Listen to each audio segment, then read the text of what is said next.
सिद्धिस्थिता आचार्या जिन शास्त्रोन्नतिकरा पूजा उपाध्यायका श्री सिद्धांत सुपाठका मुनिवरा रत्नत्रयाराधका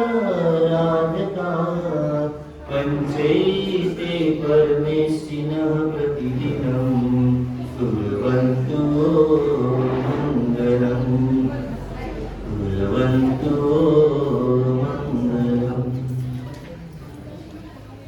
अरिहन्तो को नमस्कार सिद्धों को नमस्कार आचार्यों को नमस्कार उपाध्यायों को नमस्कार जग में जितने साधु गण जग में जितने साधु गण मैं सबको वंदन बारे बारे हरिहंतों को नमस्कार सिद्धों को नमस्कार ऋषभर्जित संभव अभिनंदन को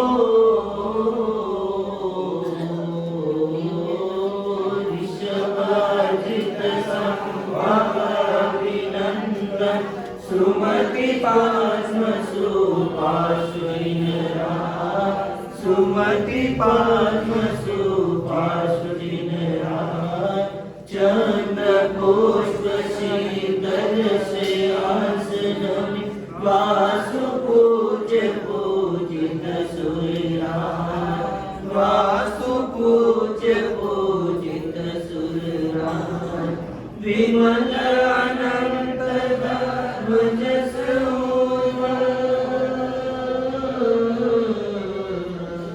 विमल अनंत धर्म जस उज्ज्वल शांति गौरव मलने मना मुनि सुव्रत नमिने पाश प्रभु वर्तमान पद पुष्प चढ़ा वर्तमान पद पुष्प चढ़ा चौबीसों के चरण कमल में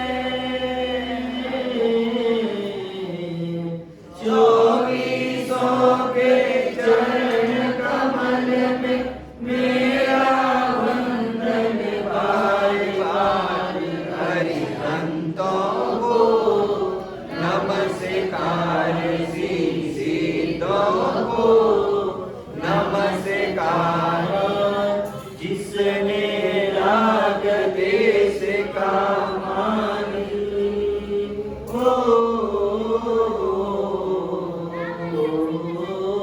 जिसने राग देश का मार्ग जीते सब जग जान लिया जीते सब जग जान लिया सब जीवों को मोक्ष मार्ग का निश्चय हो उपदेश दिया निश्चय हो उपदेश दिया गोत्रवीर जिन हरिहर ब्रह्मा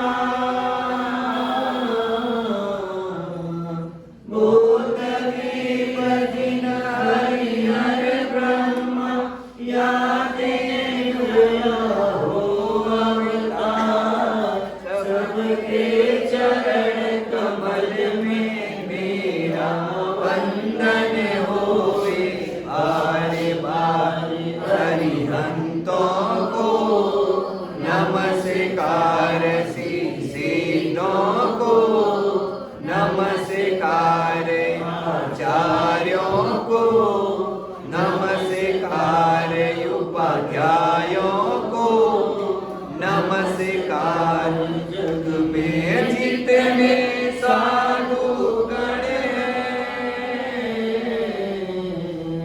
जग में जितने साधु गण हैं, मैं सबको वंदन बार बार अरिहंतों को, नमस्कार शिष्यों को, नमस्कार आचार्यों को, नमस्कार उपाध्यायों को, नमस्कार जग में जितने साधु गण हैं, जग में जितने साधु गण हैं, मैं सबको वंदन बार बार अरिहंतों को, नमस्कार शिष्यों को,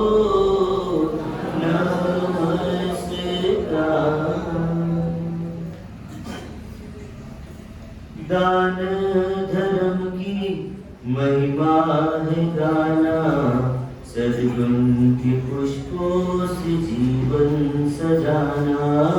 दान धर्म की महिमा है गाना, सद्गुण के पुष्पों से जीवन सजाना।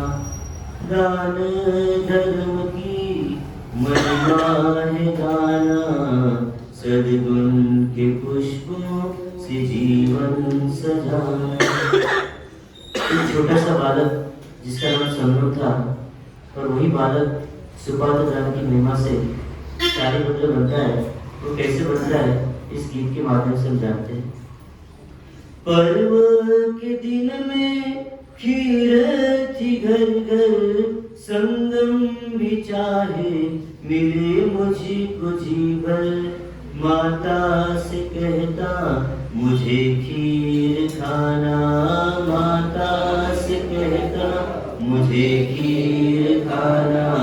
सद्गुण के पुष्पों से जीवन सजाना। दान धर्म की महिमा है गाना, सद्गुण के पुष्पों से जीवन सजाना।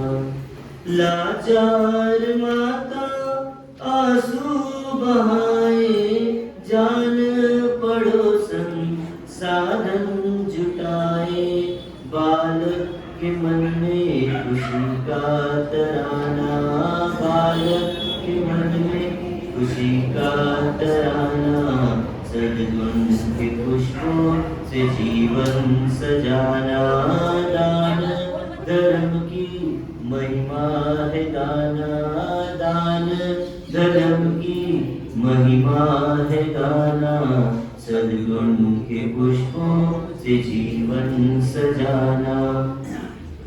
आहार लेने मुनिवर पधारे, खीरे की दान से भाग्य सवारे।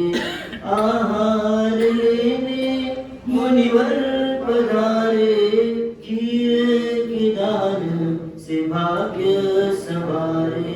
मिला भाविभव में पुण्य खजाना, मिला भाविभव में पुण्य खजाना। सद्गुण के पुष्पों से जीवन सजाना।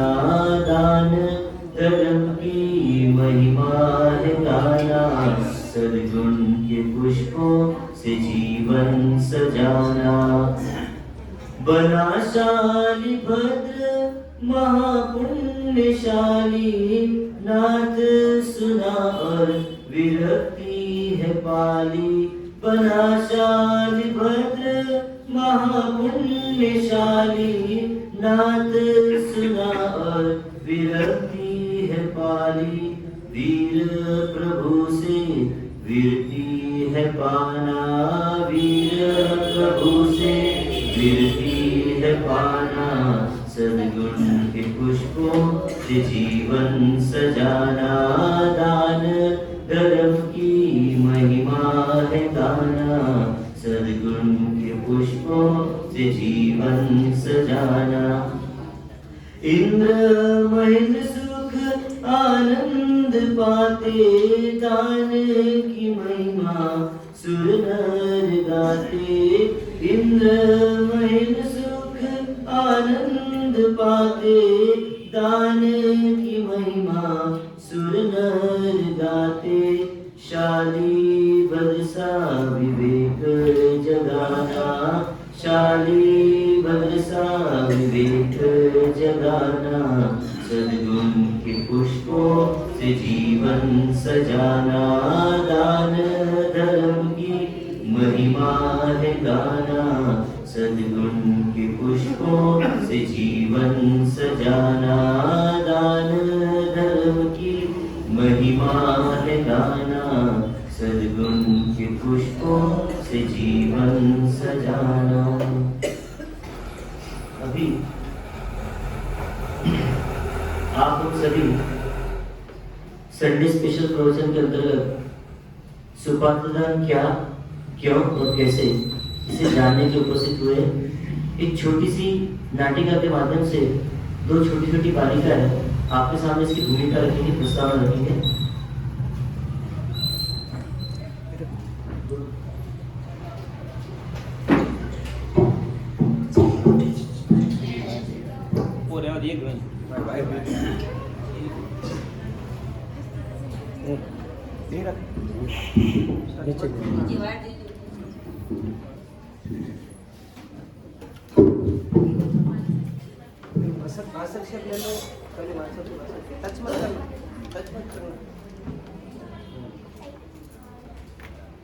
खींचो भाई,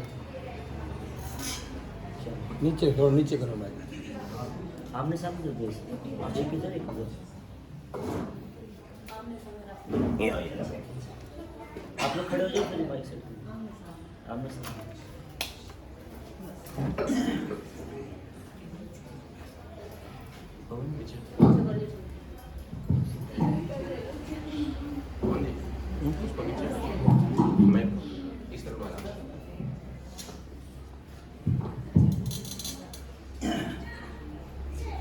कल दोपहर को उनको बोला गया, रात में तैयारी कर ली और अब पेश कर रहे हैं। बहुत सुंदर प्रस्तुति। जय जिनेंद्र श्रद्धा, जय जिनेंद्र रिजिता। तुम आज मेरे साथ खेलने नहीं आई। नीचे प्लेग्राउंड में दोपहर को मैं तुम्हारा वेट कर रही थी। तुम कहाँ पे बिजी थी? मैं बिजी नहीं थी, वो आज मेरे घर साइड जी आए थे तो। और तुम्हें पता है कि हम एकदम अच्छे भाव से साहिब जी को बहराते हैं गोचरी, तो हम तीर्थंकर नामकरण का बंधन कर सकते हैं। और अगर हम ऐसा सोचेंगे कि ये साहिब जी तो मेरे घर के हैं ही नहीं, तो हमें और हम अच्छे से उनको नहीं बहराएंगे गोचरी, तो हमें बहुत काम लगता है। अच्छा, मेरे को तो पता ही नहीं था। वैसे ही गोचरी मतलब क्या होता है? गोचरी मतलब साहिब जी हमारे घर पे आके जो आहार लेते हैं उसे गोचरी कहते हैं। अच्छा, पर अच्छा, एक बात बताओ, साहिब जी वो तो खाना नहीं बना सकते, तो वो किसी के भी घर पे जाके खाना ले लेते हैं? हाँ, वो किसी के भी घर पे खाना ले सकते हैं, पर जाकर उनको सुस्ता आहार मिलता है, वहीं पर वो लेते हैं। अच्छा, पर वैसे ये सुस्ता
ज्ञानानां ज्ञानाञ्जनशलाकया चक्षुरुन्मीलितं येन तस्मै श्रीगुरुवे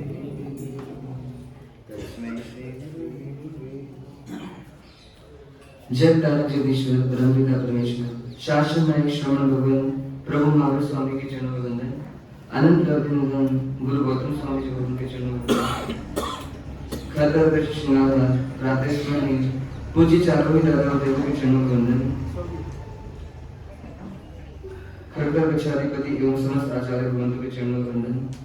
मम जीवन धारक मम जीवन सर्वस्व परम पूज्य परम श्रद्धेय गुरु वैश्री के पावन पुण्य चरणों में वंदन। पाठ पर विराजित तपस्वी रत्न पूज्य बड़े नाथ सबको वंदन। सम आदरणीय नेमवन शासन अनुरागी भव्य श्रावक को शारदा।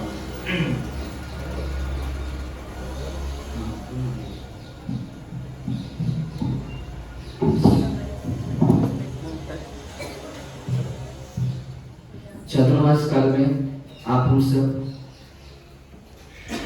जिन वाणी के क्रम में 18 पाप स्थानकों का वर्णन सुन रहे हैं और आज चूंकि संडे छुट्टियों का दिन है, थोड़ा अलग विषय को लेकर के चर्चा करेंगे। विषय में सुपात्र दान क्या, सुपात्र दान कैसे होता है और सुपात्र दान क्यों करना। परमात्मा महावीर इस अवसर्पणी काल के अंतिम तीर्थंकर जिन्होंने शासन की स्थापना की और चतुर्वेद संघ की स्थापना की और संघ की स्थापना नहीं की, वास्तव में मोक्ष मार्ग की स्थापना की आप हम सब जीवों के लिए। परमात्मा को गए 2600 साल हो गया लगभग, पर ये परमात्मा का शासन को आगे बढ़ाने वाले मुख्यतः कौन है, तो कहते हैं जैन साधु और साध्वी भगवान, जो परमात्मा के शासन को निरंतर अभी 18,000 साल तक आगे बढ़ाते रहेंगे और अंतिम आचार्य भवन जब होंगे दुर्गा सरस्वती, वहां तक ये शासन चलेगा। इनका महावीर स्वामी परमात्मा का। तो ऐसे साधु साध्वी भवन जो शासन के आधार स्तंभ है, उनका श्रावकों से रिश्ता बनता है। साधु साध्वी का श्रावकों से एक रिश्ता बनता है और सबसे ज्यादा काम किस चीज का पड़ता है, सुपात्र दान देने का। हमारे जीवन की आवश्यकता ऐसे बहुत कम है, पर आहार की आवश्यकता तो दैनिक जीवन में रोज की बनी हुई है। उस आवश्यकता को पूर्ति कौन करते हैं, तो श्रावक श्राविका करते हैं। तो आहारचर्या की व्यवस्था करते हैं आप में, पर वो आहारचर्या कैसी हो, कैसे करनी, क्या भाव लाने, इन सब के विषय के बारे में हम जानेंगे। पर उससे पहले थोड़ा ये देख लेते हैं कि वास्तव में सुपात्र दान कितना बड़ा अनुष्ठान है। हमको मासिक श्रमण बड़ा अनुष्ठान लगता है, हमको तप त्याग करते हैं, पोषण करते हैं, बहुत बड़ा अनुष्ठान लगता है और ये सब अनुष्ठान बड़े हैं भी, पर कहते हैं कि सुपात्र दान भी बहुत बड़ा अनुष्ठान है। जो एक आत्मा को परमात्मा बना सकता है, ऐसा ही सुपात्र दान है। अगर इतिहास में जाकर के देखें तो कई आत्माएं ऐसी हैं जो सुपात्र दान के माध्यम से जिन्होंने पूरे जीवन को टर्न कर दिया। परमात्मा आदिनाथ का पूर्व जीवन धन्ना सार्थवा का शुरुआत कहाँ से हुई थी, तो घी बहराया था इनको मुनि भगवंतों को, आचार्य भगवंतों को, और घी बहराया, वो क्रिया हुई और साथ में मोक्ष मार्ग मिल गया। तो वहीं से धन्ना सार्थवा आदिनाथ बनने की तैयारी चालू हुई। फिर श्रेयांश कुमार कहते हैं उन्होंने परमात्मा आदिनाथ को क्या बनाया था, इक्षुमनुष्य बनाया था, पर उसी भाव में क्या बन गए, तो कहते केवली बन गए। ऐसे श्रेयांश कुमार भी सुपात्र दान के माध्यम से चरम शरीरी बन गए। फिर नैसार के भाव में हमने देखा था कि सुपात्र दान दिया और मुनियों से मार्ग लिया मोक्ष का। सुपात्र दान क्या बना, माध्यम बना किस चीज का, मोक्ष मार्ग पाने का, उस नैसार के जीवन में। फिर रेवती श्राविका परमात्मा महावीर के शासन में श्राविका हुई है, जिन्होंने परमात्मा के रक्त अतिसार रोग जब हुआ था परमात्मा को, तब उन्होंने क्या बनाया था, कुलपाक नाम की औषधि बनाई थी। और कहते हैं उस औषधि को बनाया परमात्मा से अहोभाव से, कहते तीर्थंकर नाम कर्म का उपार्जन हुआ। और आने वाले 24 में 17वें तीर्थंकर 17th नंबर के तीर्थंकर वो रेवती श्राविका बनेंगे। जीरण सेठ नाम सुना है ना, कि कल सूत्र में आया था, पूरन सेठ और धीरज सेठ। पूर्ण सेठ क्या परमात्मा आहार के लिए जाते हैं, जीर्ण सेठ से भावना ही भाव पाते हैं, आहार कराने का लाभ नहीं मिल पाता। पर कहते हैं कि ऐसी जबरदस्त भावना रहती है उनकी कि जब देव उनकी भावना से खुश होते तो कहते 12 करोड़ सोने की मुहर उनकी यहाँ क्या होती, प्रकट होती। ऐसे उनकी सुपात्र दान के प्रति जो भावना थी उसका फल उनको मिलता है। चंदन वाला ने भी परमात्मा महावीर को किस तरीके से पाया, तो सुपात्र दान देने से पाया। सुपात्र दान दिया और परमात्मा को पा लिया, मानो परमात्मा के मार्ग को पा लिया। ऐसी सुपात्र दान की अनंत महिमा है। ये तो कुछ एग्जाम्पल इस समय के, अनंत काल में कितनी 24 हुई है, उन सभी में कई जीवों ने इन सुपात्र दान के माध्यम से अपना काम किया है। तो ऐसा यह सुपात्र दान आप हम सब, आपको भी मौका मिलता है करने का, और वो कैसा हो ये हमको पहले समझना जरूरी है। उसी विषय पर हम चर्चा प्रारंभ कर रहे हैं। सबसे पहले परमात्मा ने, जब परमात्मा उपदेश देना प्रारंभ करते हैं केवल ध्यान के पश्चात, तो 4 प्रकार के धर्म को बताते हैं, दान, शील, तप, भाव। ये 4 धर्म का ही उपदेश देते हैं। वो चौमुख प्रतिमा जो बैठी रहती है परमात्मा के समोषण में, एक तरफ परमात्मा रहते हैं और 3 तरफ उनके प्रतीक रहते हैं। वो क्या बता रहे हैं, मानो परमात्मा 4 धर्म का उपदेश देंगे। जीव को ये 4 धर्म नहीं करना है मोक्ष जाने के लिए। पहले दान करना है, फिर शील, फिर तप और फिर भाव धर्म। एट लास्ट आपको भाव धर्म तक पहुंचना है। उस भाव धर्म तक पहुंचने के लिए पहले शील धर्म है, उसके पहले तप धर्म है, उसके पहले दान धर्म है। तो शुरुआत दान धर्म से करनी है। अब ये दान धर्म से शुरुआत क्यों बोला परमात्मा ने, तो कहते हैं जीव को सबसे ज्यादा राग परिग्रह से होता है। पर में सुख बुद्धि है, ऐसा जीव को अनंत काल से लगता है। तो परिग्रह का राग जब तक कम नहीं होगा तब तक ये आत्मा भाव धर्म नहीं कर पाएगी, मतलब आत्मा में स्थिर नहीं हो पाएगी। तो परमात्मा या कोई भी तीर्थंकर सबसे पहला उपदेश दान धर्म का देते हैं कि क्या करो, अपनी बीमारी को कम करने के लिए आप दान दो। पुण्य बांधने के लिए दान मत दो, अपने राग को कम करने के लिए दान दो। अगर आपका राग कम हो जाए तो फिर आगे का तप धर्म करो, फिर और आगे का शील धर्म करो, फिर आगे जाकर के भाव धर्म करो। तो दान क्यों देना, तो दान देने का सिर्फ और सिर्फ एक उद्देश्य परमात्मा ने दिया है कि अपने जो मूर्छा चल रही परिग्रह के प्रति, उन मूर्छा को हम कम कर सके, वो बीमारी को हम कम कर सके जो हमारे अंदर अनादिकाल से चली, उस बीमारी को निकालने के लिए क्या करना है, आपको दान देना है। तो दान 4 प्रकार के मुख्यतः होते हैं। सबसे पहला कौन सा दान है, तो अभय दान, फिर दूसरा दान है ज्ञान दान, तीसरा दान है सुपात्र दान और चौथा दान है अनुकंपा दान। परमात्मा ने जब वर्षी दान दे रहे थे मानो अनुकंपा दान कर रहे थे। परमात्मा ने दीक्षा लेकर के क्या किया, तो अभय दान दिया। और परमात्मा जब केवल ज्ञानी बने तो कौन सा दान दिया, ज्ञान दान दिया देशना में देकर के। और आप हम सब जो आप देते हैं सुपात्र दान। ऐसे 4 प्रकार के दानों का वर्णन शास्त्रों में आता है। ये सबसे उत्कृष्ट दान है। इन चारों में सबसे सर्वश्रेष्ठ दान कौन सा है, एक अपेक्षा से अभय दान है। पर अभय दान भी दे कब पाएंगे, तो उससे भी बड़ा एक दान है ज्ञान दान।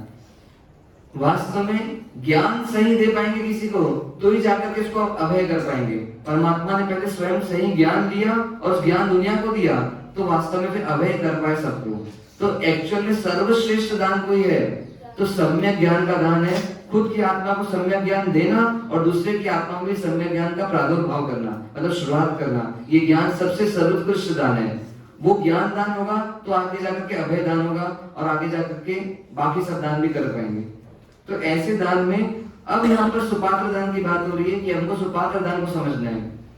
सुपात्र दान क्या है, तो इसको समझने के लिए पहले सबसे पहले हमको समझ पड़ेगा सुपात्र यानी क्या है। सुपात्र मतलब क्या, सुपात्र, सु और पात्र, पात्र मतलब योग्य, अच्छे योग्य व्यक्ति को दान देना।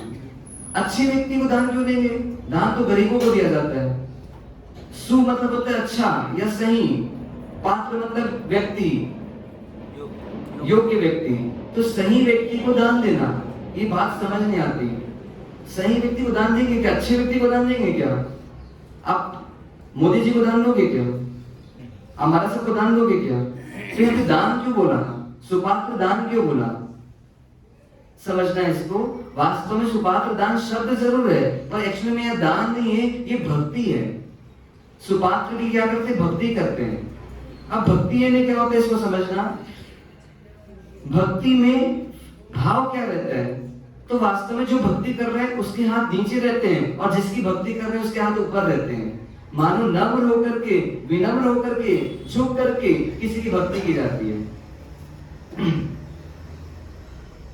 आप दुकान में ग्राहक की क्या करते हैं? भक्ति करते हैं, उसको चाय पानी पिलाते हैं, उसको पूछते हैं, उसका हाल चाल पूछते हैं, उसको खाना वाना खिलाते हैं, कभी उसके साथ बैठते हैं, मानो उसकी भक्ति कर रहे हो आप। क्यों भक्ति कर रहे हो? क्योंकि आपको उससे कुछ पाना है।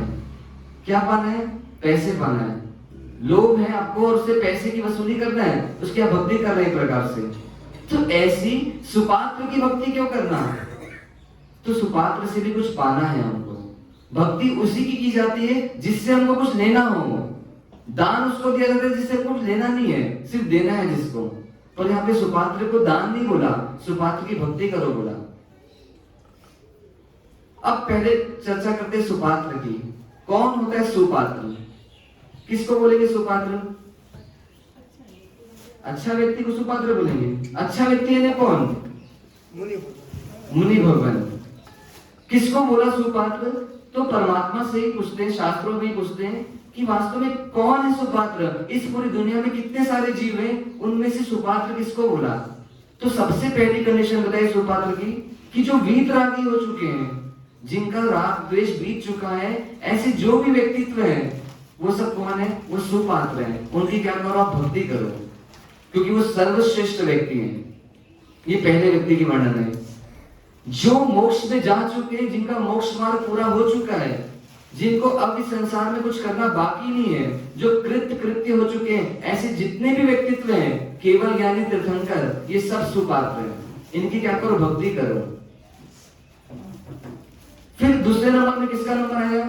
तो कहते हैं जो मोक्ष में नहीं गए हैं, पर जिनको मोक्ष मार्ग पसंद आ चुका है, जिनकी पसंदगी क्या संसार नहीं है, मोक्ष है, जिनको मोक्ष जाने की तरफ चालू हो गई है, जो मोक्ष मार्ग की आराधना कर रहे हैं, जो संसार को असार मानते हैं और संसार से छूटना चाहते हैं, ऐसे जो भी व्यक्तित्व हैं वो सब कौन है? सुपात्र हैं। तो कौन है इसमें? साधु साध्वी भगवान।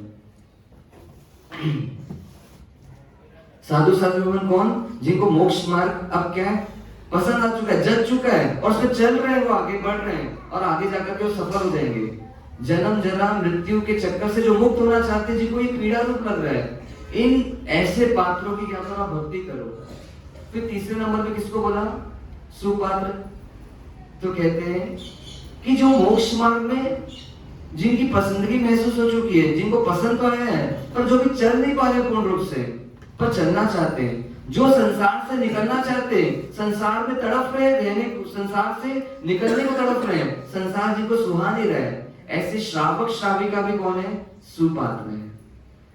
तो कौन कौन हुए सुपात्र? तो सबसे पहले तीर्थंकर सबसे बड़े सुपात्र हैं, उसके बाद साधारण केवल ज्ञानी गौतम स्वामी आदि सुपात्र हैं, फिर साधु भगवान, फिर साध्वी जी भगवान, ये सब सुपात्र हैं। उसके बाद कौन? तो कहते हैं सम्यक दृष्टि व्रतधारी श्रावक।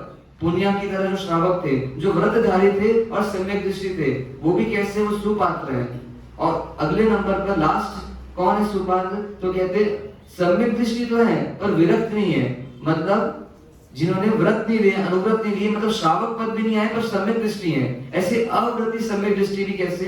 सुपात्र है। मतलब 4 या 5 प्रकार के सुपात्र बताए ज्ञानियों ने। कौन कौन से? तीर्थंकर, केवल ज्ञानी, साधु भगवान, साध्वी जी भगवान, सम्यक दृष्टि श्रावक और अव्रती श्रावक जो सम्यक दृष्टि है। ये सारे व्यक्ति क्या है? ये सुपात्र हैं और इनकी क्या करो? आप भक्ति करो। अब एक होता है भक्ति और एक होता है अनुकंपा। अनुकंपा में भी किसी को कुछ देते हैं और भक्ति में भी कुछ देते हैं किसी को, पर इन दोनों में फर्क क्या है? फर्क कोई बताएगा अनुकंपा और भक्ति में?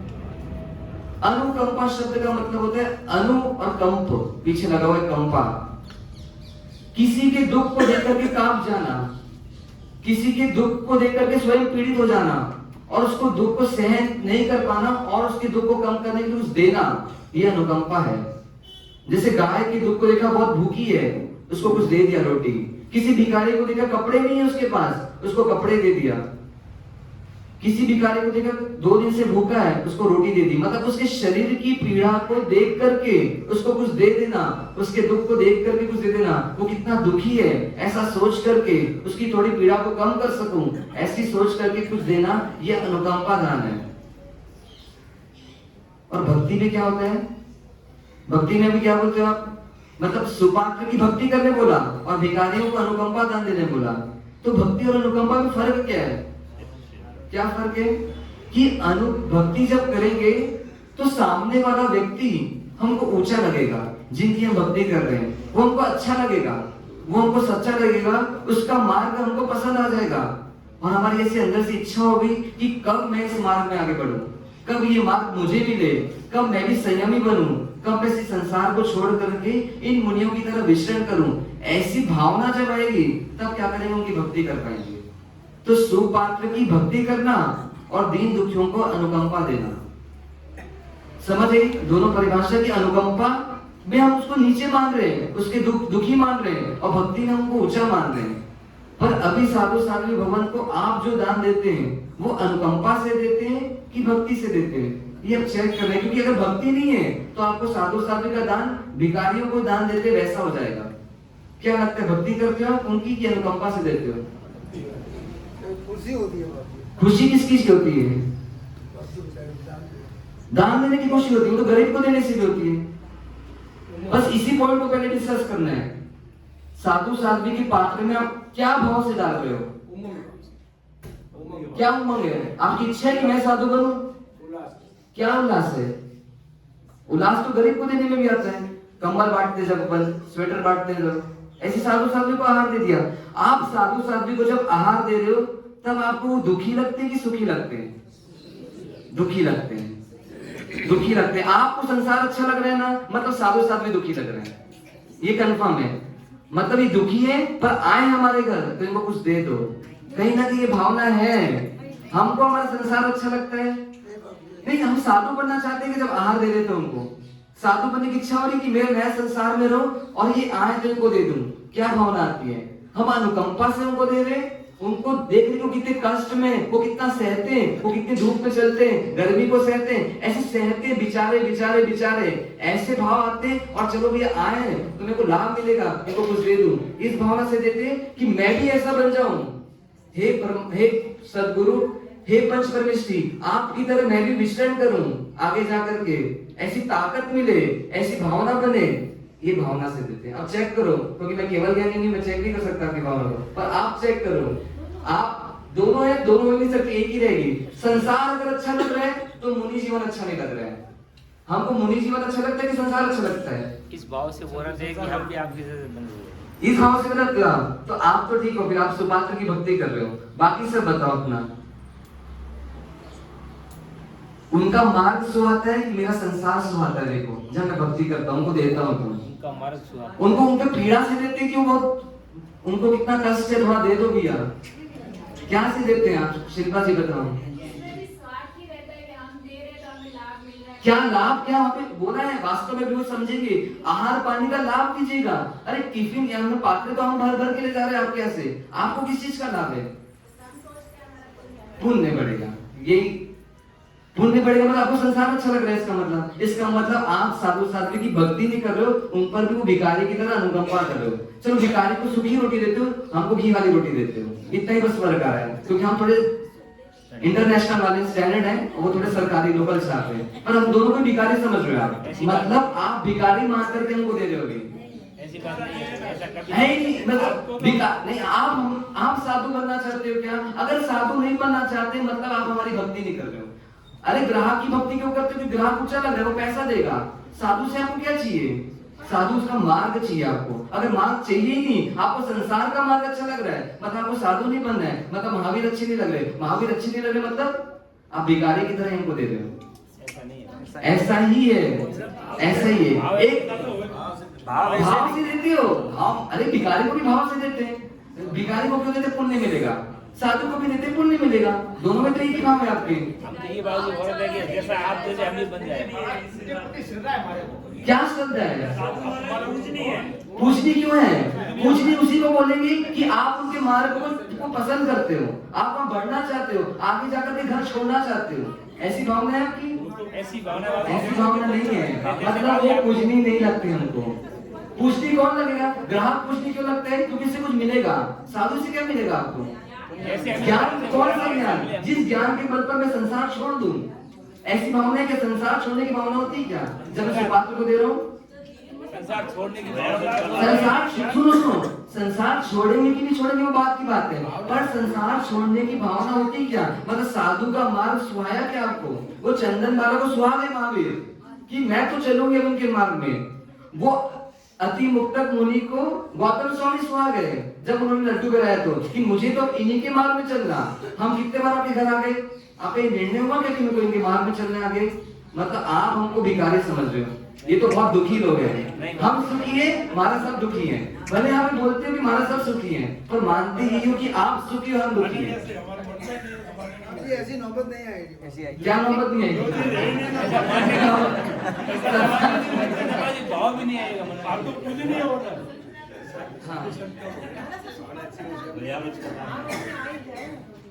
अब यहीं से चेक करना, सुपात्र की भक्ति करते हैं कि सुपात्र पर अनुकंपा करते हैं। अनुकंपा करते हो तो आप उनकी आशाधना कर रहे हो, भक्ति कर रहे हो, मतलब आप उनके जैसा बनना चाहते हो बाद में। अब ये भावना को आपको चेक करनी है, ये पहली चीज यहाँ पे बताई। अब आगे बढ़ते हैं हम। अब जो देने वाला है और लेने वाले हम हैं, दोनों के बीच क्या होगा? एग्रीमेंट, मतलब देने आएंगे हम और आप देने आओगे। तो देने वाला कैसा होना चाहिए, लेने वाला कैसा होना चाहिए, उसकी बात तो बहुत करते हैं। अब देने वाला कैसा होना चाहिए, मतलब जो भक्ति कर रहा है वो पात्र कैसा होना चाहिए, उसकी मिनिमम यहाँ पे क्राइटेरिया क्या बताया, मिनिमम क्वालिफिकेशन, योग्यता क्या होनी चाहिए जो दे रहा है हमको, मतलब साधु भगवंतों को क्या होना चाहिए। तो सबसे पहले बोला कि जो दे रहा है, मतलब रमेश भाई आपकी बात कर रहे हैं या आप सबकी बात करें, आप सबकी बात करें, जो दे रहा है उसको ये फीलिंग आनी चाहिए अंदर में कि संसार कैसा है, आसार लगना चाहिए। मतलब आप संसार को आसार मान करके आप उनको क्या दे रहे हो कि आपके जैसे मैं निकल सकूं, पहली बात। फिर संसार दुख रूप लगना चाहिए। लगता है कि मेरे को मालूम नहीं, पर लिखा है शास्त्र में कि संसार आपको दुख रूप लगना चाहिए जब आप सुपात्र को दे रहे हो तो। फिर तीसरा क्या बोला, संसार लगना चाहिए कीचड़ है, मैं कहां फंसा हूं, ये फीलिंग आनी चाहिए आपको। छटपटाहट होनी चाहिए कि कब इसको छोड़ूं, तड़पना चाहिए। जैसे कोई आपको पैक कर दे छोटे से रूम में और वहां गर्मी लगे, सफोकेशन हो, कैसी छटपटाहट होगी, ऐसी संसार में लगना चाहिए मैं कहां फंसा हूं, ये फीलिंग आनी चाहिए जब सुपात्र को आप दे। और संसार को छोड़ने की तीव्र अभिलाषा होना चाहिए। मतलब तीव्र अभिलाषा मतलब दिन रात ये लगना चाहिए कब छोड़ूंगा, कब छोड़ूंगा, कब मुनि बन करके निकलूंगा। ऐसी भावना जब आएगी तब जाकर के सुपात्र की भक्ति हो पाएगी। बोले ऐसे पात्र आप होंगे तब वो सुपात्र दान आपको निसार बना देगा, आपको रेवती श्राविका बना देगा। हाँ, पहली संसार आसार लगना चाहिए, दुख रूप लगना चाहिए, कीचड़ लगना चाहिए और संसार से छूटने की तीव्र अभिलाषा होनी चाहिए। और जिसको हम दे रहे हैं, किसको दे रहे हैं, इन माता सर्वों को दे रहे हैं, वो क्या लगने चाहिए, वो तिराने वाले लगने चाहिए। अभी पैसा तिराने वाला लगता है, इससे पैसे की शरण में जाते हैं। अभी पत्नी तिराने वाली लगती है या पति तिराने वाले लगते हैं, या वो प्रॉपर्टी बंगले वो तिराने वाले लगते हैं हमको। पर लगना चाहिए कि मुनि भगवान, ये साध्वी जी महाराज साहब, ये पंच परमेष्टि, ये अरिहंत सिद्ध कौन है, मुझे तिराने वाले हैं। कहां से तिराएंगे, तो मेरा संसार को खत्म करके मुझे मोक्ष में ले जाने वाले लगे। इसलिए मैं क्या करूं कि भक्ति करूं, इनको और कुछ तो दे नहीं सकता, इनको क्या करूं, इनको आहार दे करके इनकी क्या करूं, भक्ति करूं। ऐसा लगता है तो आप पास हो सुपात्र दान के लिए, और नहीं है तो फिर अभी आप भक्त नहीं हो, कम भक्त हो। अब सुपात्र दान, सुपात्र की भक्ति कैसे करना, तो उसकी चर्चा प्रारंभ करते 4 प्रकार से करना। द्रव्य से, क्षेत्र से, काल से, भाव से। मतलब जब सुपात्र दान दे रहे हैं तो 4 चीजें कैसी होनी चाहिए वो बता रहे हैं। तो द्रव्य कैसा होना चाहिए, तो 3 प्रकार के द्रव्य बताएं। आप साधु भवन को 3 प्रकार का द्रव्य दे सकते हो। सबसे पहला द्रव्य बता रहे सचित द्रव्य। अरे महाराज, सचित भिक्षा दे सकते हो साधु भवन में, दे सकते हैं क्या, भवन दिया, ऐसा सुना क्या कभी? तो साधु भवन सचित भिक्षा ले सकते हैं आप। यहाँ से कैसे ले सकते हैं, तो कभी आप भवन दिया, आपकी बात कर रहा हूँ, कभी बोलो महाराज साहब हमारे घर आओ और वो मयंक भैया को और अनक को ले जाओ आपके साथ, ये सचिव भिक्षा मैं आपको देना चाहता हूँ, इनको दीक्षित करके शिक्षित करके फिर अहमदाबाद चातुर्मास कराने जरूर आना। ऐसे बोल करके साधु साध्वी भवन को अपने पुत्र पुत्री अपने परिवार के सदस्य जिन शासन में उनको दीक्षित करने के लिए, उनको समर्पित करने के लिए ऐसे सचिव को भी हम दे सकते हैं। मतलब अपने घर के अपने बच्चों को और अपने पारिवारिक जनों को भी साधु बंधु को बेरा सकते हैं, साध्वी जी महाराज को बेरा सकते हैं। तो ऐसे तो कभी सचिव भिक्षा लेते नहीं, पर एक यहाँ पे विधान दिया कि साधु बंधु की सबसे उत्कृष्ट भक्ति करनी है। तो आप क्या बोलते हैं, घी लो ये लो, अरे घी से कुछ भक्ति नहीं होती। सबसे अच्छे अपने पुत्र पुत्री को, जो पुत्र आपको होशियार लगता है, अभी होशियार पुत्र को क्या लगता है, संसार में रखते हैं कि वे बहुत कमाएगा आगे जाकर के। होशियार पुत्र को किसको देना, जिसका दिमाग बहुत चलता है, उसको जिन शासन को देना कि ये पढ़ेगा लिखेगा तो जिन शासन में कईयों के काम आएगा। तो क्या करना, उनकी भक्ति करना, मतलब उनको देकर के गुरुवन की उत्कृष्ट भक्ति करना। इन्होंने की ना, अभी इन्होंने बेटे बेटी को दिया, ऐसे भक्ति करना। फिर दूसरी प्रकार की भक्ति, द्रव्य की भक्ति कैसे, मिश्र भक्ति। सचिव द्रव्य, फिर मिश्र द्रव्य। मिश्र द्रव्य मतलब जिसमें सचिव भी हो और अचित भी हो। ऐसा कौन सा द्रव्य है जो साधुगण को दे सकते हैं आप, जिसमें सचिव चीज भी है और अचित चीज भी है? ऐसी कौन सी चीज दे सकते हैं अपन? तो दे सकते हैं। कभी आप महाराज साहब को बोलो कि महाराज साहब आप चिंता मत करो, मैं अपने बच्चे को पूरा साधु वेश पहना करके, पूरे 14 उपकरण सजा करके आपके पास दीक्षा के लिए लेकर आ रहा हूँ। तो जो बच्चा है वो तो सचित है, और जो उपकरण पहने हुए उसने कपड़े आदि सफेद, वो सब के अचित है। तो ऐसे मिश्र द्रव्य से भी क्या कर सकते हो, साधु साध्वी की भक्ति कर सकते हो। मतलब पूरा तैयार करके उसको लेकर के आ सकते हो आप दीक्षा दो करके। तो ऐसी भक्ति भी क्या करना, साधु साध्वी की करना, जीवन में एक बार तो करना, ठीक है। फिर लास्ट है अचित वस्तु की भक्ति, जो हम देते हैं, उपदी आदि, खाना पीना मतलब आहार आदि जो देते हैं, वस्त्र आदि देते हैं, इन सब से भक्ति करना, ये सबसे जघन्य भक्ति है। सबसे उत्कृष्ट भक्ति कौन सी, सचित, और सबसे बीच की भक्ति की मिश्र, और सबसे नीचे की भक्ति अचित। तो ऐसे हम अचित भक्ति तो बहुत करते हैं और उसमें अपने आप को बहुत मानते हैं, बहुत बड़ा महाराज साहब की भक्ति करने वाला हूं, पर कभी सचित भक्ति करने का मौका मिले, जीवन में ऐसे अवसर जरूर आए, ऐसी भावना पाना। अब ये द्रव्य से भक्ति हुई। फिर क्षेत्र कैसा हो, जहां हम साधु साध्वी को सुपात्र दान दे रहे हैं, वो क्षेत्र कैसा होना चाहिए? तो कहते हैं कि आपका घर कहां पर हो, 25वें माले के आसपास, ताकि साधु साध्वी बेचारे थकते हुए आए रोटी लेने के लिए। तो ऐसी जगह घर बनाना जहां पे साधु साध्वी सुलभता से आ सके। कई बार क्या होता है, एक घर रहता है 20वें माले में, अब एक घर पे चढ़ना पड़ता है, तो क्या होता है, एक घर के लिए इतनी दूर जाना पड़ता है, हमको अनावश्यक थकावट होती है, बार बार लाभ नहीं मिल सकता क्योंकि इतनी ऊपर है और एक ही घर है। तो ऐसी जगह घर हो जहां पर बहुत सारे घर हो, तो कम से कम कभी आए तो बहुत सारे घरों को लाभ मिल सके। फिर कैसा हो, उपाश्रय के नजदीक तो सबसे अच्छी बात है, उपाश्रय के नजदीक हो, थोड़ा खर्चा ज्यादा करना पड़े पैसों का, पर हमको उपाश्रय के नजदीक ही क्या लेना चाहिए, घर लेना चाहिए। फिर अभी घर में क्या होता है, पहले के घरों में क्या रहता है, सुस्वागतम का बोर्ड लगा रहता था अतिथियों के लिए, अभी क्या बोर्ड लगाते हैं, बी अवेयर ऑफ डॉग्स, कुत्तों से सावधान। तो साधु साहब ऐसे डर जाते हैं, भी इनके घर नहीं जाना, रोटी मिलेगी नहीं मालूम नहीं, कुत्ते चावेंगे आकर के, कुत्ते खाएंगे हमको। हाँ, हमारा सब इंसानों का घर है कि कुत्तों का घर है, समझ नहीं आता। तो ऐसा ना हो, इसका ध्यान रखना। फिर कम से कम अभी क्या हो गया जमाना कि हम क्षेत्र को देखें कि अभी आप घरों में रहते हैं, आप दुकान चले जाते हैं, शादी का पर अकेले घर में रहते हैं, घर को लॉक कर देते हैं, मतलब अंदर से, अब पूरा घर लॉक्ड है। जो गृहस्थी हो तो डोर बेल बजा देगा, वो आ सकता है, पर हम कैसे आए आपके घर? हम तो बेल बजा नहीं सकते, और धर्म लाभ बोलेंगे धीरे धीरे तो आपको सुनाई देता नहीं अंदर, और जोर से बोलेंगे ज्यादा तो आसपास के अजैनी लोगों को क्या लगेगा, बुरा लगेगा कि कैसे लोग हैं इतनी जोरों से चिल्ला रहे हैं। तो क्या करना चाहिए, तो कम से कम जब आपको पता है कि साधु साधु आसपास पधारे हुए हैं, तो 11 से 1 का समय या सुबह नौकासी का समय हम अपने घर के गेट को कम से कम खुला रखें। जाली वाला गेट लगा दे जरूर, पर मेन गेट को खुला रखें ताकि वो आसानी से आ सके, ठीक है। और कभी क्या होते हैं, साधु साधु आते हैं बिल्डिंग में, उनको पता नहीं चलता कौन सा अगर जैनों का अगर नेम प्लेट लगी हुई है तो कम से कम जय जिनेन्द्र या जैनम जयति शासनम इस टाइप की चीजें हम लगा कर रखें कि अनजान साधु साधु भी आए तो उनको पता चल सके कि जैनों का घर है।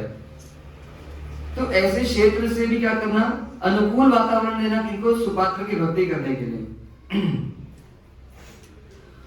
अब जब सुपात्र आ रहे हैं आपके घर, 11 बजे का समय रहता है नॉर्मली आने के, 11:30 12 बजे आते हैं, उस टाइम आप समाइक लेकर के बैठ गए, जैसे रोज का नियम आपका समाइक लेने का है, तो समाइक लेना कि नहीं लेना उस समय?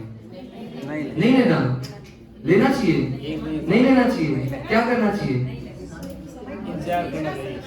समाइक पे बिना दे सकते नॉर्मली, समाइक ऊपर की साधना है, बिलाना नीचे की साधना है। तो आपको जब पता है कि साधु साधु आए हुए हैं और भले ही आपका रोज का नियम है समाइक लेने का उसी समय 11:30 बजे, पर अभी क्या करो, आपकी भूमिका श्रावक की भी है, तो श्रावक को सुपात्र दान देना भी है, तो अभी आप समाइक लेकर के नहीं बैठे, समाइक का काल आप आगे पीछे करें, उस टाइम आपको सुपात्र दान देना है। अगर घर में कोई दूसरी व्यवस्था है, कोई बिलाने वाला हो, तो भले आप समाइक दे सकते हैं, पर कोई और नहीं है तो आप अपने नियम को उस समय आगे पीछे करें, क्योंकि सुपात्र दान देना भी आपका कर्तव्य है, क्योंकि अभी आप श्रावक की भूमिका में।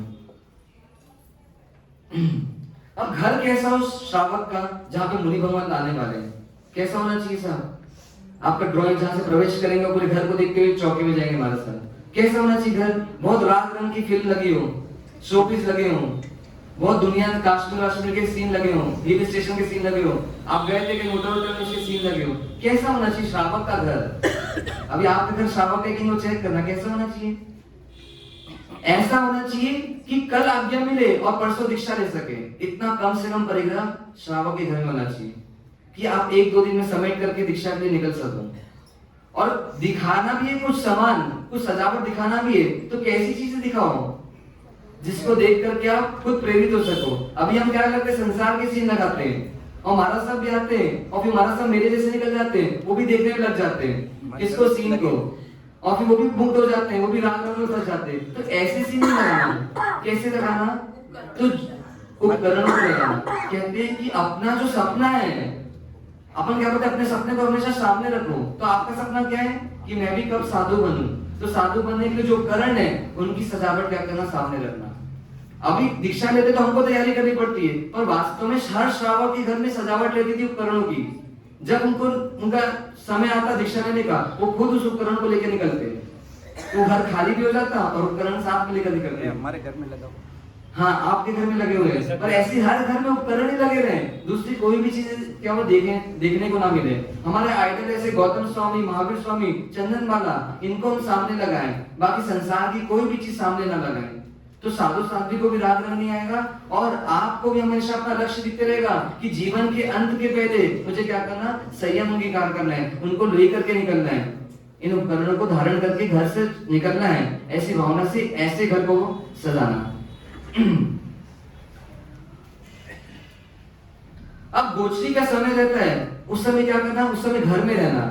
अपन अतिचार बोलते हैं गोचरी के समय इधर उधर हुआ, गोचरी के समय को टाला, अरे महाराज साहब क्या करूं, फ्रेंड आ गई थी, तो फ्रेंड है कुछ भी है, महाराज साहब सबसे बड़े फ्रेंड है, वो आपके जवाई से भी बढ़कर है वास्तव में, क्योंकि वो आपको तिराएंगे। तो गोचरी के समय क्या करना, अपने घर में ही रहना। अब गोचरी कब बनाना, मतलब रसोई कब बनाना, तो ऐसे तो नियम है श्रावकों का कि रात्रि भोजन नहीं करना है आपको भी, तो रात को कुछ बनाना ही नहीं है आपको, पर कम से कम अगर आप रात को खाते भी हो, अगर आपको इतनी ताकत नहीं कि आप रात्रि भोजन छोड़ सको, तो घर में आहार तो आपका दिन नहीं बन जाना चाहिए, भले आप रात को खाएं। रात को बनाया हुआ आहार रात को करते तो डबल पाप है, और रात को बनाया हुआ आहार दिन में करते तो भी पाप है। तो साधु साधु को कैसा आहार बनाना, तो कहते दिन अस्त होने के पहले बनाया हुआ आहार ही साधु साधु को बनाना चाहिए।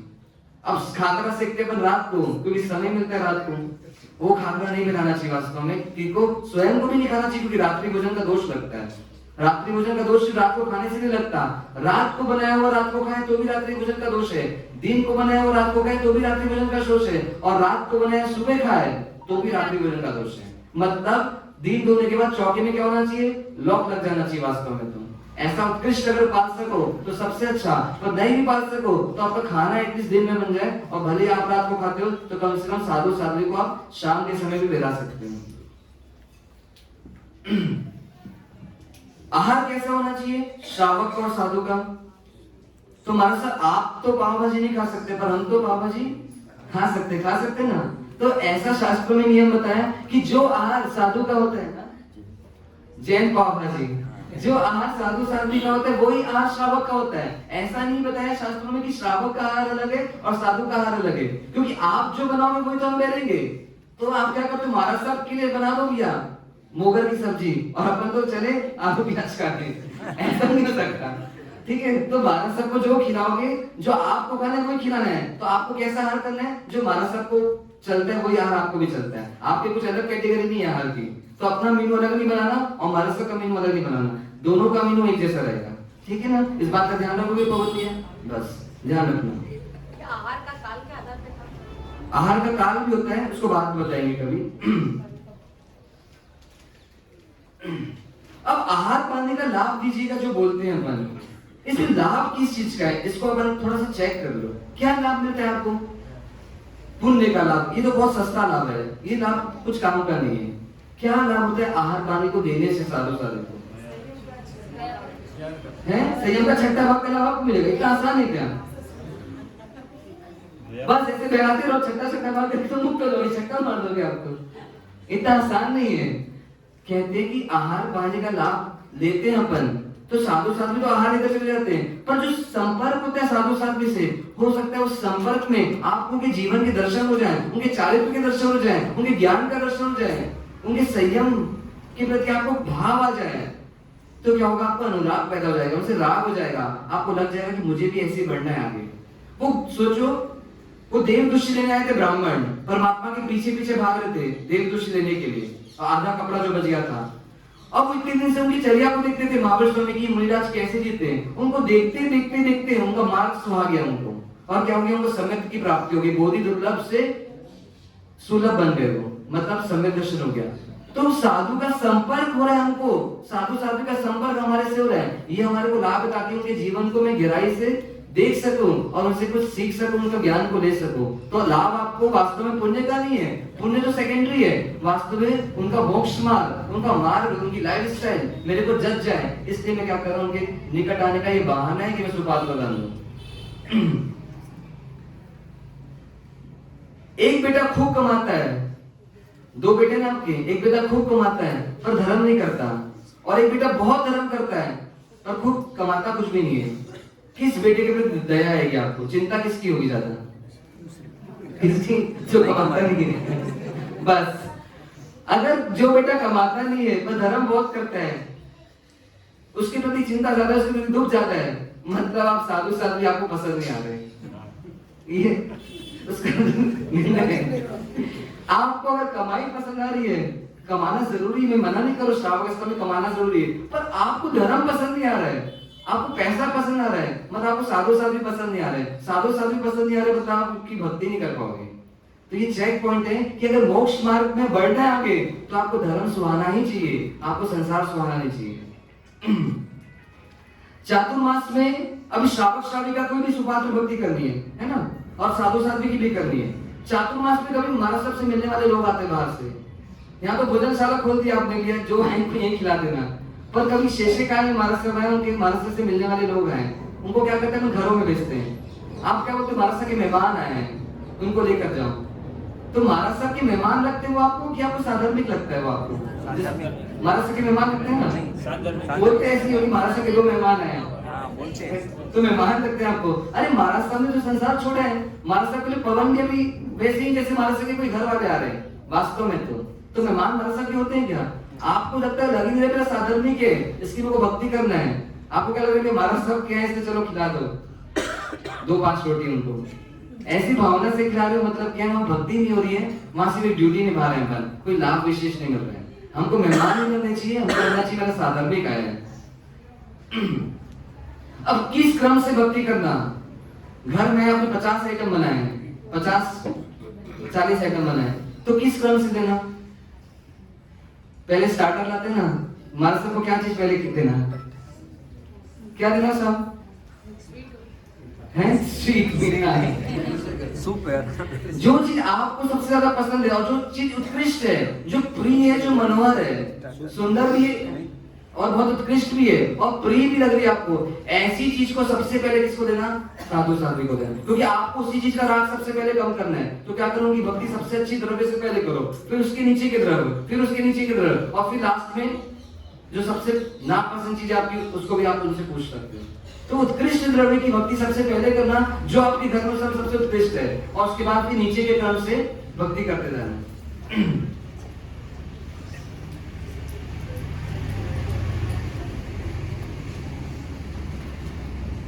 आहार पानी का लाभ दीजिएगा, ये कब कब बोल सकते हैं?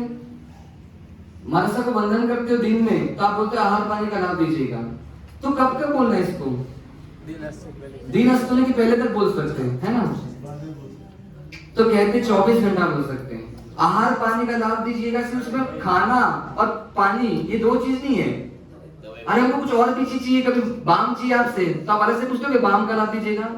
तो आहार पानी का लाभ दीजिएगा में ये सब चीज इंक्लूड है। आपको हमेशा यही बोले आहार पानी का लाभ दीजिएगा, तो मुझे पेन की जरूरत होगी तो बोलूंगा कि श्रावक जी एक पेन ला करके दे दीजिएगा, पर उसके अलग अलग शब्द नहीं बताया, सब चीज को आहार पानी का लाभ दीजिएगा नहीं बोला। तो अब रात को 12 बजे भी आ रहे हो हमारे पास, तो भी आप बोल सकते हो आहार पानी का लाभ दीजिएगा, और सुबह 6 बजे भी आ रहे हो तो भी बोल सकते हो आहार पानी का लाभ दीजिएगा। तो उसके माध्यम से दूसरी सभी चीजों का लाभ भी उसमें हम पूछते हैं।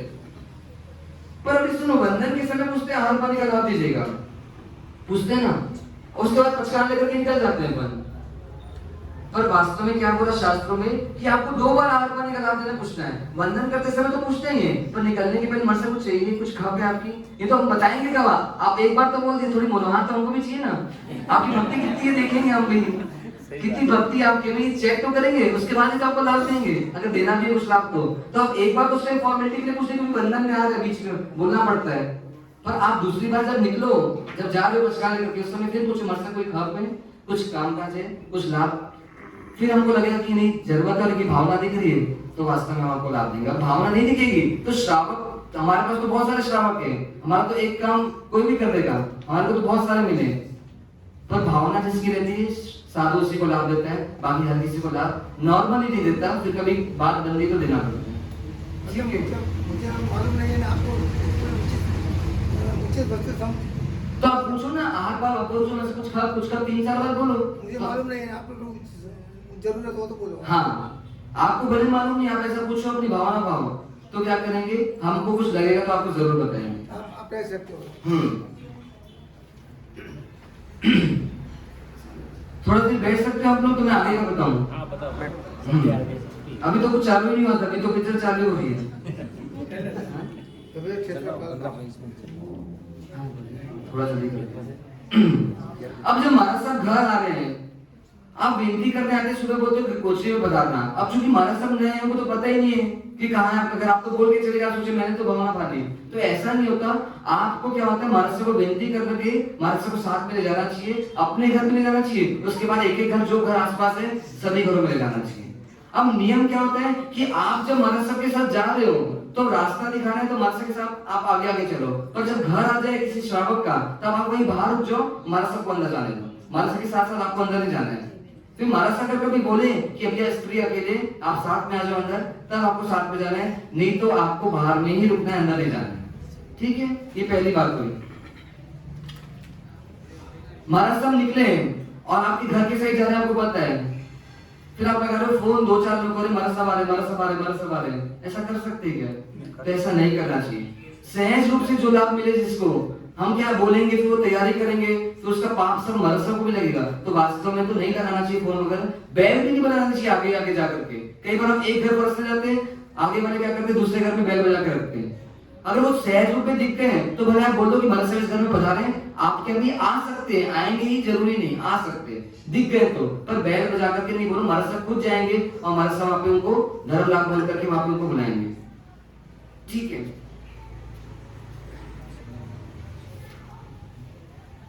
फिर कई बार श्रावक क्या बोलते हैं, विनती करने आते हैं, महाराज साहब 11:30 बजे आप आओगे क्या मेरे घर? आप आते हो तो मैं आपको लेने आता हूँ, और नहीं आते तो फिर किसी और के साथ चले जाना, केक वाले भैया को बुला लेना। तो ऐसा करना चाहिए क्या? कोई रिश्तेदारी थोड़ा नहीं बना है, नहीं करना चाहिए। आप आओगे तो मैं आऊंगा, मेरे घर आओगे तो मैं लेने आता हूँ, फिर मैं सब घर घुमा दूंगा। ऐसी भक्ति नहीं होती। अगर आपको भावना है, आपको गोची पे ले जाने की इच्छा है, तो आप आइए। हो सकता है कभी कभी महाराज साहब को किसी दिन आपके यहाँ जाने के लिए आपको हाँ कर देंगे।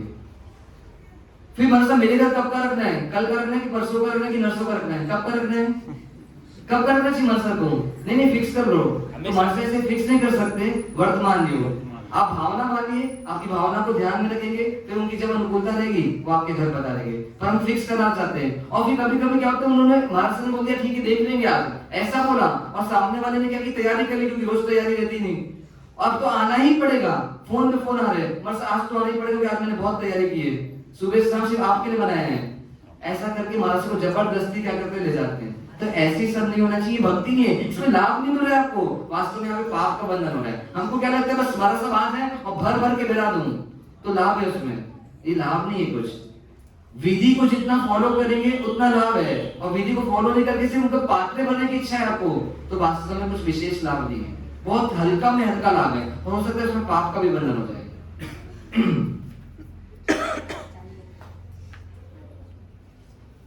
कभी कभी रास्ते में चलते हैं महाराज साहब के साथ, कोई गोची ले जाने के लिए चलता है हमारे साथ, कभी पानी आ जाता है, कभी घास आ जाती है, वो क्या बोलते हैं, अरे महाराज साहब घास है आप देख के चलो, ऐसा महाराज साहब को बोलते हैं, और खुद क्या चलता है वो घास में चलता है। मतलब वो क्या सोचते हैं, घास में चलने से महाराज साहब को पाप लगेगा, मुझे तो पाप नहीं लगेगा।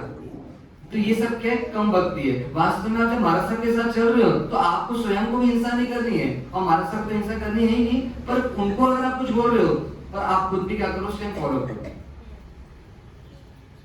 अब फिर महाराज साहब के साथ चलते हैं तो महाराज साहब तो थोड़े धीरे धीरे बोलते हैं, महाराज साहब तो ज्यादा बात नहीं करते, चुपचाप चलते हैं। हम क्या करते हैं, जो चलने वाले साथ में रहते हैं, आगे से अगर जो दिखते हैं उनको बोलते हैं तेरा रोटी तैयार है, बन गई रोटी, महाराज साहब बनाऊं, ऐसा करूं वैसा करूं, ये सब हम कमेंट करते रहते हैं। ये सब कुछ नहीं करना, महाराज साहब गवेषणा खुद करेंगे अपनी, आपको सिर्फ उनको घर दिखाना है, घर दिखाने के बाद सारा काम महाराज साहब खुद करेंगे। कई बार क्या होता है, हम किसी के घर में जाते हैं, गोश्ती लेते हैं, हमने पूछा हमको दही की जैसे आवश्यकता है, हमने पूछा दही क्या, वहां नहीं मिला, फिर हमारे साथ वाला क्या करते हैं, वो हर घर में जाते हैं हमारे साथ, दही है क्या, दही है क्या, दही है क्या, वही चालू कर देते हैं। तो भी हम बोलते जो पात्र पकड़ लो आप और आप पूछोगे। तो ऐसा में आपको कुछ नहीं करना है, सब चीज महाराज साहब करेंगे, आपको सिर्फ उनको घर दिखाना है, ठीक है। तो ऐसी कोई भी गलती अगर हम करते हैं तो वो गलती आपको नहीं करनी, संदीप भैया, ठीक है।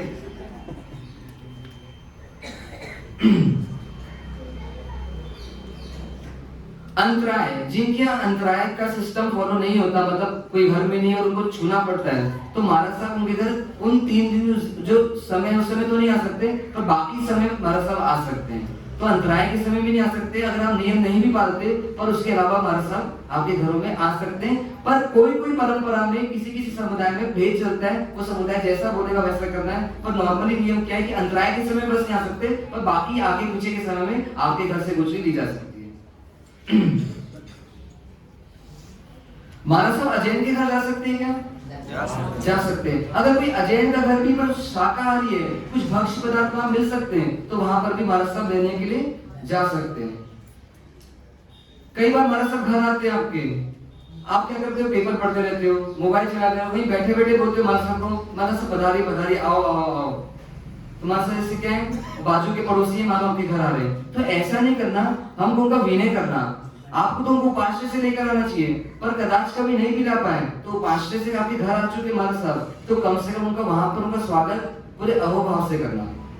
कई बार लाइट चालू कर देते हैं, जैसे बच्चों ने बताया था, अंधेरा है घर में, महाराज साहब आए तो लाइट चालू करो, मतलब एकदम हावले काबले हो जाते हैं।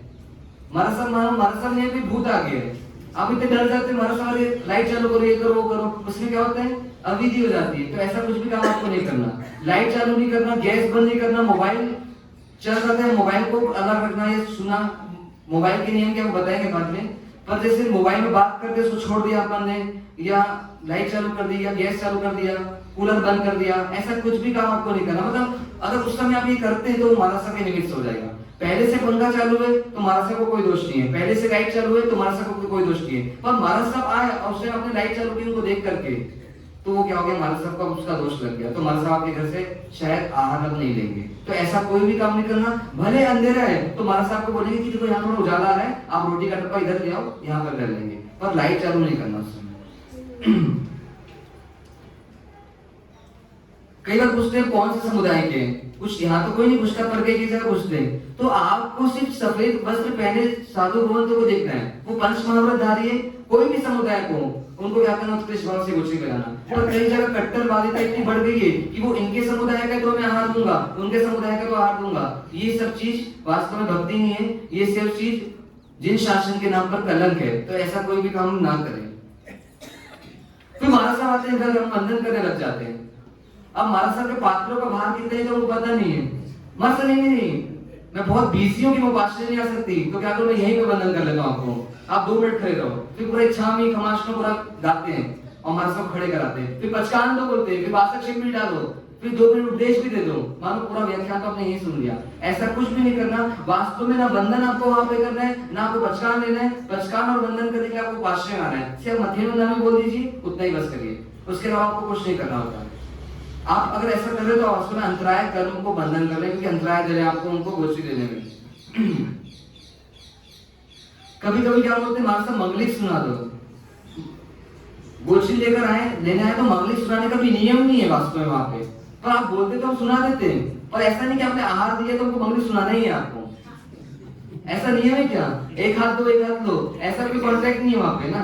तो मंगलिक सुनाने का विधान नहीं है, वो तो आपकी भावना रहती है, चलो थोड़ा लाभ हो जाए, मंगलवाणी सुन ले, ये आते नहीं क्योंकि बहुत बिजी इंसान है, इसलिए हम क्या करते हैं, सुना देते हैं आपको। पर वास्तव में कोई नियम नहीं होता कि मंगलिक सुनाना ही है। सिर्फ धर्म लाभ बोला उतने में सब मंगलिक हो गई, उसके अलावा कुछ बोलने का नहीं होता। और कई बार प्रश्न पूछने लग जाते हैं। हमारे से कल सूत्र के पेपर में क्वेश्चन आया था, हमारे साथ गोची लेकर खड़े हैं आपके घर में, रोटी तो थी नहीं पर क्वेश्चन पूछने लग गए। तो ये क्वेश्चन आंसर भी नहीं होना चाहिए कहां पर, आपके घरों में। सब जो भी पूछना है आपको कहां पर आओ, उपासना में। जो बाबू जी मंगलिक बोलते आप, इसका हिंदी अनुवाद क्या है? चतारी मंगल, उसका मंगलिक का आप अलग से पूछ लेना, अभी विषय मैं बता दूंगा प्रवचन के बाद पूछ लेना। फिर महाराज साहब को बिरा रहे हैं, आप आपके घर आए, फिर महाराज साहब 2 रोटी रखो, 3 रोटी, 4 कितनी रखो महाराज साहब, आप 3 ठाणे विवेक सागर आप तो एक रोटी चलेगी, 3 रोटी तो ऐसे गिन कर नहीं बनाना, आप तो उत्कृष्ट भाव से ज्यादा पे ज्यादा उठाना। फिर महाराज साहब ने नहीं भी कम करो, और कम और कम और कम, जितनी कम रहेगी महाराज करेंगे। पर हम पहले क्या करते हैं, हिसाब किताब करने लग जाते हैं। सब लोग नहीं करते, पर कुछ लोगों को विवेक नहीं रहता, कोई विवेक सागर में हमेशा नहीं आते, इसलिए विवेक साथ में रहता नहीं। इसलिए क्या करना कि 2 3 4 कितनी रखूं ऐसा पूछना नहीं, हमको क्या करना, उत्कृष्ट भाव से, उल्लट भाव से ज्यादा में ज्यादा बिराने की इच्छा रखना। फिर जितना महाराज साहब बोले उतना ही बिराना, ज्यादा उनको मतलब विनती करना पर फोर्स नहीं करना। 1-2 बार विनती करी, 4 बार विनती करी, तो वो मना करे तो जितना बोले उतना ही बिराना, क्योंकि आप तो रख सकते हो, एक्स्ट्रा हम रख नहीं सकते, ठीक है।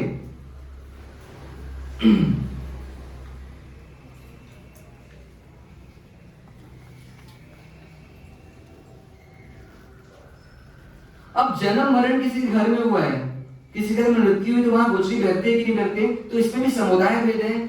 आप महाराज साहब से बता दो, महाराज साहब घर आ चुके हैं अगर आपके, तो आप बता दो महाराज साहब हमारे यहाँ ऐसा ऐसा हुआ है, ऐसा ऐसा हुआ है, मतलब मृत्यु हुई है, जन्म हुआ है। आप उनकी जो मर्यादा रहेगी, उनके जो नियम कानून है, उसके हिसाब से वो बैठेंगे। अगर वो बोलते कि हमको बैठना है तो आप जरूर बैठाओ, फिर वो मत कहो कि हमारे समुदाय में नहीं चलता, नहीं ये नहीं चलता, उनको चलता है तो आप जरूर बैठाओ। और अगर मना कर रहे हैं तो आप मत बैठाओ, ठीक है। उनके नियम से आप चल लो, उस समय उनका नियम जो आप बता रहे हो, तो परिस्थिति अपनी वो जैसा करे वैसा कर लो। अब उसके बाद कभी आप एक आश्रय में बैठे हो, आप अकेले ही हो और महाराज साहब आ गए, तो गोची खड़े होकर के बेराना कि नहीं बेराना? तो अभी इसमें भी समुदाय का भेद है। अगर महाराज साहब परमिट करें तो आपको खड़े होना है, अगर महाराज साहब परमिट नहीं करें और महाराज साहब बोले कि मैं बाहर श्रावक जी खड़े उनको बुला लेता हूँ, उनको आप आज्ञा दे दो, वो आपकी तरफ में बिठा देंगे, आप एक आसना करते रहो, तो आपको एक आसना से उठना नहीं है। ऐसा नहीं महाराज से बिना पूछे तो उठना है ही नहीं, महाराज से पूछ करके अगर महाराज से अलाउ करते हैं, क्योंकि सबके समुदाय की व्यवस्था अलग अलग है, तो वो अलाउ करते तो आपको उठना है, नहीं तो नहीं उठना है, आप बैठे रहो। महाराज को वहां पे कुछ रहेगा तो आपसे थोड़ा फर्ज लेंगे, नहीं तो फिर महाराज को अगर उठवाना होगा तो आपको उठाएंगे, पर आप खुद से मत उठो कभी। तो प्रसंग तो गुरु बैठेगा आता है, हाँ होता है, पर वो गुरु की आज्ञा से होता है। गुरु आए तो उठना ही ऐसा नियम नहीं होता, गुरु अगर आज्ञा देंगे बाद में तो उठना है तो नहीं उठना है, ठीक है।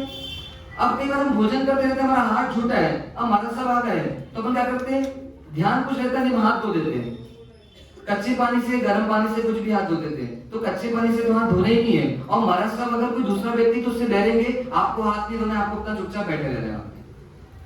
फिर कई बार क्या होता है, आपके घर तो काम वाले भाई है बर्तन धोने के लिए, तो आप एक एक सब्जी के लिए एक एक चम्मच यूज करते हो, इस सब्जी को इस चम्मच से बनाओ, फिर नया चम्मच निकाले फिर उससे बनाओ, फिर तीसरे चम्मच से तीसरी चीज बनाऊंगा, तो ऐसे 4-5 चम्मच कर लेते हो, पर उसको फिर कच्चे पानी से बाद में धो गया और उसका सारा दोष किसको लगेगा, महाराज साहब को लगेगा। तो अगर महाराज साहब बोले कि 1 चम्मच सब्जी बेरा दो आप, तो आप 1 ही चम्मच से सब्जी बेराओ, और महाराज साहब बोले कि 2-3 चम्मच, उनको अगर ऐसा लगता है कि करना चाहिए उस टाइम की परिस्थिति देख करके, तो आप फिर 2-3 अलग-अलग चम्मच यूज करो, नहीं तो 1 ही चम्मच से सब द्रव्य जो खराब नहीं होते ऐसे सब द्रव्य बेरा सकते हो, तो 1 ही चम्मच से बेराओ, क्योंकि फिर उसका बाद में हमको दोष लगता है, लोग धोते हैं तो।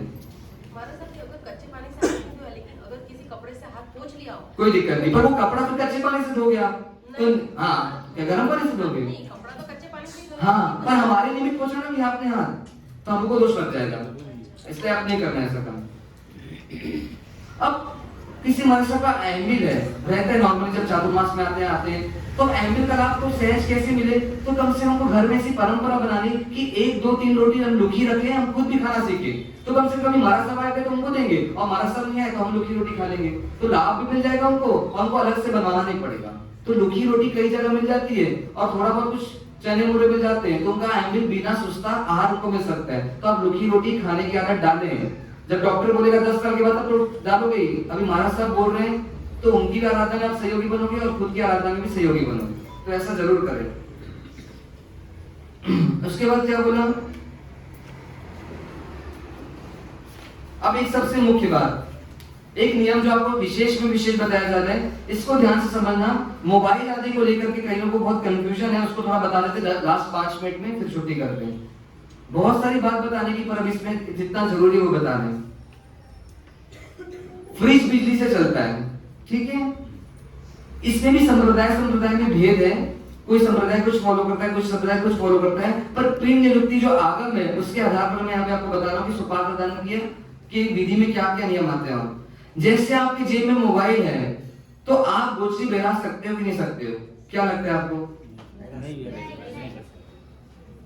नहीं बहरा सकते, बहरा सकते, क्योंकि मोबाइल जो है ऑलरेडी पहले से जेब में, पर महाराज साहब आए और मोबाइल बजने लग गया और आप महाराज साहब के खड़े रहने से मोबाइल को बजने दे रहे हो, उठा नहीं रहे हो, तो वो हिंसा महाराज साहब के लिए हो जाएगी, क्योंकि महाराज साहब के कारण आप लेट कर रहे हो वहां पे, तो वहां पे आप नहीं बहरा सकते। पर ऑलरेडी मोबाइल पहले से है, वो तो आपने अपने निमित्त से रखा हुआ है, हमारे निमित्त से रखा नहीं जेब में। अब महाराज साहब आ गए तो उसमें अलग से हिंसा कोई नहीं हो रही महाराज साहब के माध्यम से, तो वहां पर आप मोबाइल अगर जेब में है तो आप आहार बहरा सकते हो, ठीक है। पर कोई महाराज साहब उसमें मना करते हैं, उनका कुछ नियम बना हुआ है तो बात अलग है, पर वास्तव में यहाँ पे इलेक्ट्रिसिटी की हिंसा जो हो रही है मोबाइल में, वो महाराज साहब के निमित्त से कुछ नहीं हो रही है, क्योंकि वो मोबाइल तो पहले से वहां पे रखा हुआ है आपके जेब में, तो उसको आप बहरा सकते हो। पर अगर महाराज साहब आए और किसी का मोबाइल आ गया है पर वो घंटी बजते जा रही है, आप उठा नहीं रहे क्योंकि महाराज साहब खड़े हैं, तो अब वहां पे जो हिंसा होने लग गई है, जो घंटी बज रही आती, वो हिंसा महाराज साहब के निमित्त से होने लग गई, तो वहां पर आप फिर नहीं बहरा सकते, क्योंकि आप वो अगर आप उसको रोकोगे या उसको आप लेट क्यों कर रहे हो कि महाराज साहब खड़े, तो महाराज साहब के निमित्त से आप उसको आप उठा ले रहे हो, तो वहां पे हिंसा महाराज साहब के निमित्त से हो जाएगी।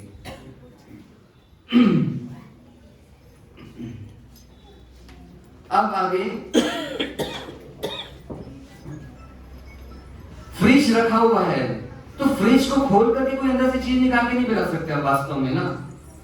पर अगर फ्रिज स्थिर है और फ्रिज में हिंसा ऑलरेडी हो रही है, जो जल रहा है, जो मतलब इलेक्ट्रिसिटी यूज हो रही है, पर कहते हैं कुछ समुदाय में ऐसा नियम है, पर ये नियम भी सब जगह पॉपुलर नहीं हुआ है कि अगर फ्रिज के ऊपर कोई चीज रखी हुई है तो महाराज साहब उसको अगर वो सच्ची अजीत है प्रासु के मतलब ले सकते हैं। ऐसी कोई चीज अगर रखी हुई फ्रिज के ऊपर तो महाराज साहब उसको ले सकते हैं। क्यों ले सकते हैं? क्योंकि वो हिंसा जो फ्रिज की ऑलरेडी पहले से हो रही थी, वो तो हिंसा महाराज साहब के निमित्त से नहीं हो रही, फ्रिज स्थिर है, अलग से कोई हिंसा नहीं हो रही है, उसको उठाने से कुछ अलग हिंसा नहीं होगी महाराज साहब के निमित्त से, आप उसको ले सकते हैं, मतलब महाराज साहब उसको ले सकते हैं। पर कोई संप्रदाय में अभी इसको मान्य नहीं किया गया, क्योंकि इसमें मतलब आपको गैर हाजिरी भी हो सकती है, कुछ गलत फहमी भी हो सकती है कि फ्रिज हिल सकता है, डुल सकता है, तो वहां पे हिंसा बढ़ सकती है, इसलिए इसको पॉपुलर नहीं किया गया।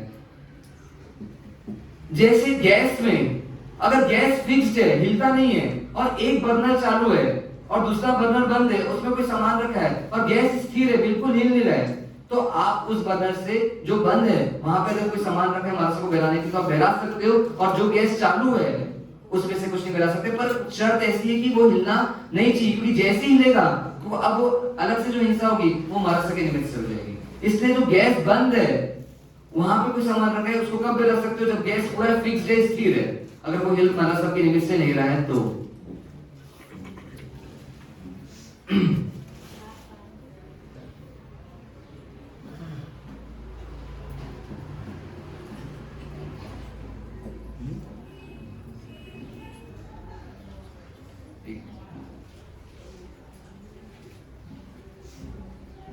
जो बर्नर जल रहा है, जिस पे काम कर रहे हैं, उससे ही वो दूसरे वाले से बहरा सकते हैं? नहीं, जो जल रहा है जिसमें रखा हुआ है गंजी, उसमें तो नहीं बहरा सकते, पर दूसरा बंद है, काम कर रहे हैं, हाँ काम करे तो नहीं बहरा सकते ना, काम करे तो नहीं बहरा सकते।